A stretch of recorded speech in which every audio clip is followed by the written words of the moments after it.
Republic Act No. 9710 or an act providing for the Magna Carta of Women, be enacted by the Senate and House of Representatives of the Philippines in Congress assembled. Section 1, Short Title. This act shall be known as the Magna Carta of Women. Section 2, Declaration of Policy. Recognizing that the economic, political, and socio-cultural realities affect women's current condition. The state affirms the role of women in nation building and ensures the substantive equality of women and men.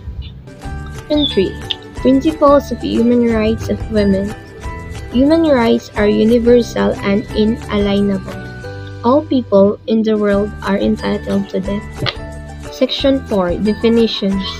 For purposes of this Act, the following terms shall mean: women empowerment, discrimination against women, marginalization, marginalized.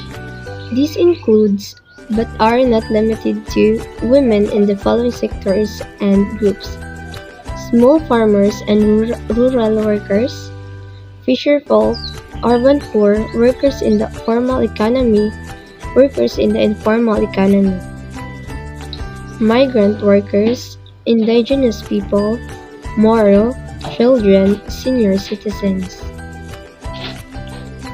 solo parents, substantive equality, gender equality, gender equity, gender and development, gender mainstreaming. Temporary special measures, violence against women. Women in the military, social protection. Section 5.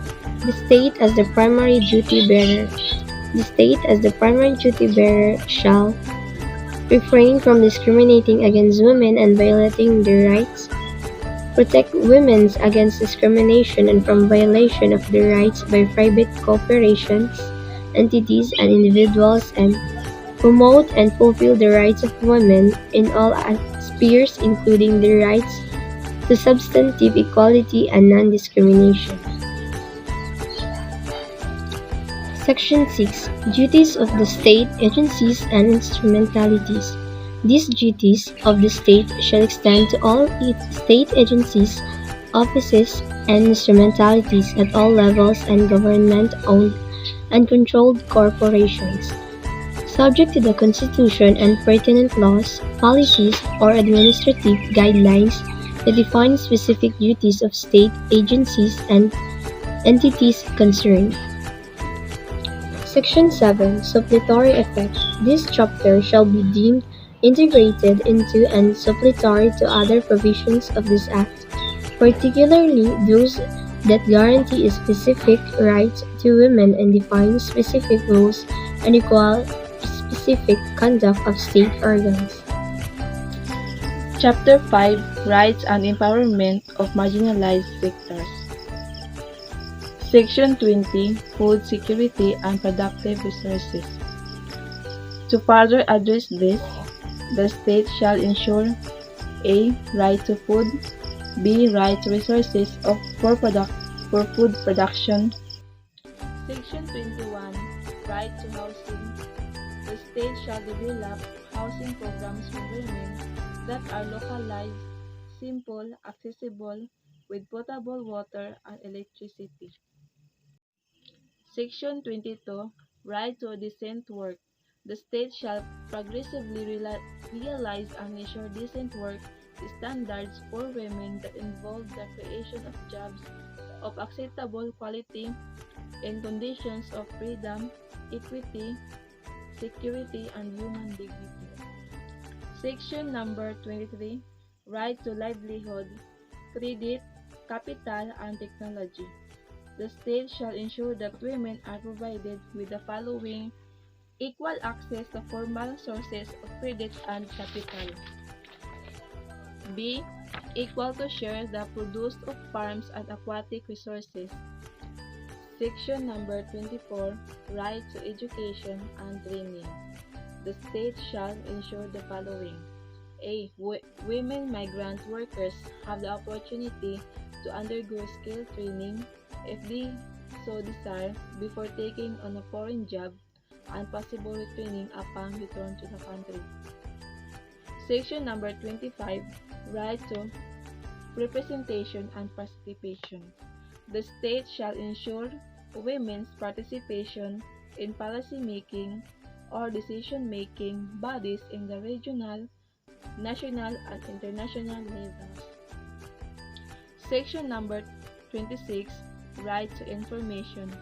Access to information regarding policies on women, including programs, projects, and funding outlays that affect them shall be ensured. Section number 27, Social Protection.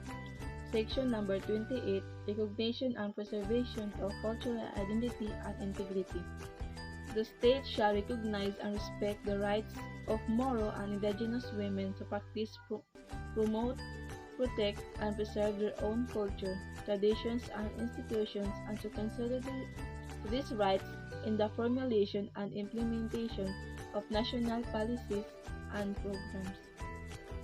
Section number 29, Peace and Development.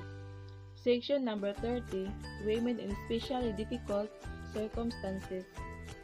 For purposes of this Act, women in especially difficult circumstances shall refer to victims and survivors of sexual and physical abuse, illegal recruitment, prostitution, trafficking, armed conflict, women in detention, victims and survivors of rape and incest. Section number 31, Services and Interventions.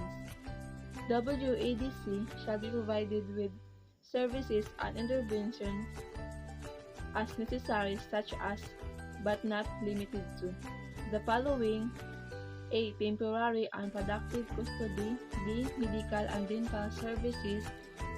C. Psychological evaluation. D. Counseling. A. Psychiatric evaluation. F. Legal services. G. Productivity skills and capability building. H. Livelihood assistance. I. Job placement. J. Financial assistance. And K. Transportation assistance.